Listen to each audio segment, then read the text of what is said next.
নমস্কার, শম্পার পাঁচফোড়নের গল্প রান্নাঘরে আপনাদের স্বাগত জানাই। আজ আমি আপনাদের সাথে শেয়ার করব একটি মুখরোচক স্ন্যাক্সের রেসিপি।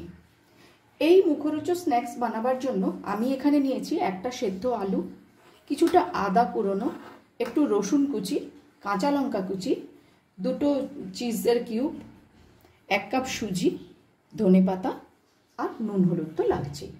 প্রথমে আমি কড়াই গরম করে নেব। কড়াই গরম করে নিয়েছি। কড়াইয়ের মধ্যে দিয়ে দিচ্ছি সামান্য একটু সাদা তেল। এবার এর মধ্যে দিয়ে দেব সামান্য একটু কালো জিরে, আর দেব একটু গোটা জিরে, দেব লঙ্কা কুচি, রসুন কুচি, আদা কুচি। ভালো করে একটু ভেজে নেব। দিয়ে দেব একটুখানি চিলি ফ্লেক্স,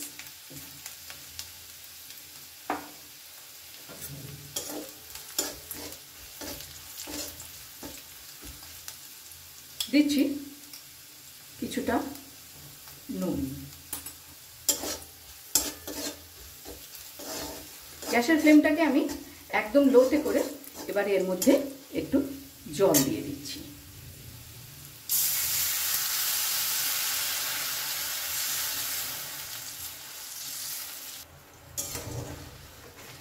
জলটা ফুটে উঠেছে। এখন আমি এর মধ্যে দিয়ে দিচ্ছি সেই 1 কাপ সুজি। গ্যাসের ফ্লেমটাকে মিডিয়ামে রেখে আমি এটা সেদ্ধ করে নেব। এবারে গ্যাসের ফ্লেমটাকে আমি লোতে করে দিলাম। সুজিটাকে ক্রমশ নেড়ে চেড়ে একটা শক্ত মতন মণ্ড তৈরি করে নিতে হবে। এবার এই মণ্ডটাকে আমি নামিয়ে একটু ঠান্ডা হতে দেব। সুজির মণ্ডটা প্রায় ঠান্ডা হয়ে এসছে। এবার এর মধ্যে আমি দিয়ে দিচ্ছি সামান্য একটু চিনি, সামান্য একটু লেবুর রস, দিচ্ছি কুচিয়ে রাখা ধনেপাতা, আলু সেদ্ধটাও আমি এর মধ্যে গ্রেট করে দিয়ে দিচ্ছি।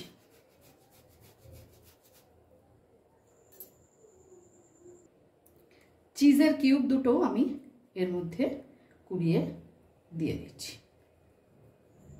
এবার এটাকে আমি মেখে একটা ডো তৈরি করে নিচ্ছি। আমি এইভাবে একটা ডো তৈরি করে নিলাম। এবার এটা থেকে আমি কয়েকটা লেচি কেটে নেব। এইভাবে আমি লেচি কেটে নিচ্ছি।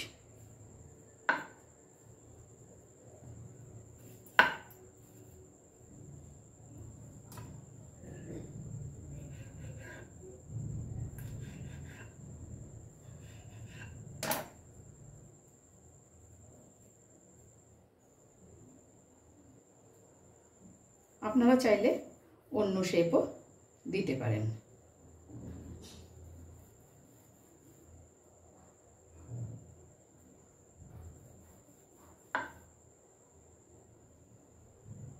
এইভাবে আমি আরেকটাও লিচি কেটে নেব।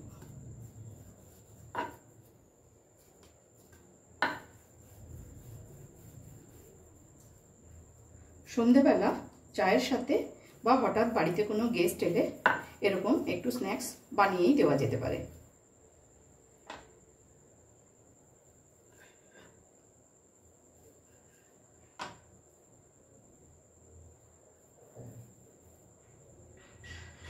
এইভাবে সবকটা আমি বানিয়ে নেব।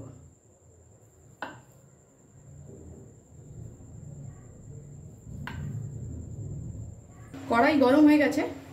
এবারে কড়াইয়ের মধ্যে আমি কিছুটা সাদা তেল দিয়ে দিচ্ছি। তেল গরম হয়ে গেছে। এবারে তেলের মধ্যে আমি একে একে এই নাগেটসগুলো দিয়ে দেব।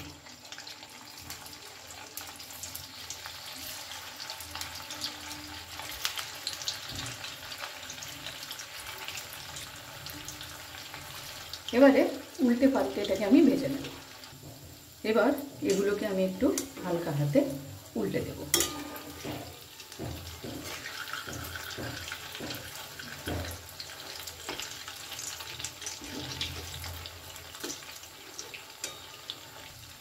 এবার এই নাগেটসগুলোকেও আমি তুলে নেব।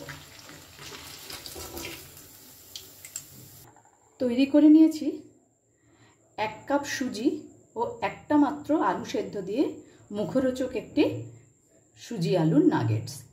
ভিডিওটি আপনাদের কেমন লাগলো অবশ্যই কমেন্টস করে জানাবেন। আজ তাহলে এই পর্যন্তই। দেখা হচ্ছে সামনের ভিডিওতে অন্য কোনো রেসিপির সাথে। ভালো থাকবেন, সুস্থ থাকবেন।